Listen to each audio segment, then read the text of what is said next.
Blue Ox Productions presents 2014 Ural Cylinder Head Temperature Gauge, CHT gauge install.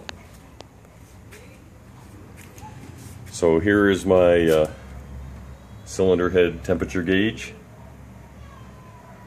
mounted on the left side. It's no electric connections required. It's all run by thermocouples.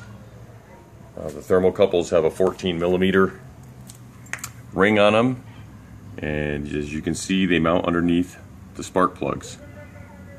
And so the way I mounted my wiring is I come up off the spark plug and I go at about a 45-degree angle, and it goes in and it attaches to the engine guard.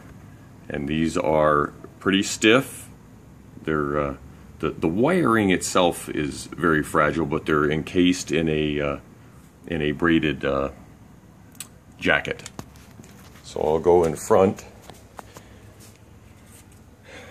and as you can see, I have it tie strapped off, and then it follows the inside of the frame tube up to here. Now these leads come at a prescribed length, and I believe it's 48 inches. You can't cut them, or else it'll change the reading, because the resistance is critical on the thermocouple. And from there, it ties in, not the prettiest, but it ties into the lead going up to the gauge, and that's all tie strapped. Now on the right side of the engine,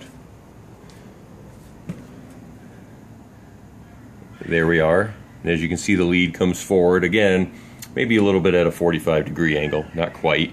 And then I bring it up and I tie it to the sidecar strut, and just weave it in there. Again, this is a pretty stiff. It stays in that position the whole time.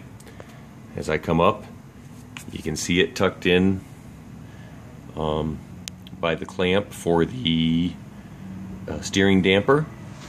And I have it go up there, and you're not going to be able to really see it, but if you look behind the steering damper, there's a cross tube. Maybe I can get it down here. You see that cross tube that the horn mounts on?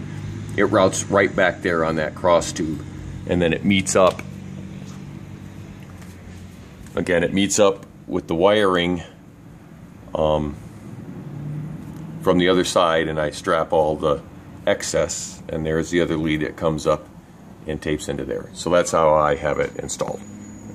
Shoot me a PM or a message if you have any questions.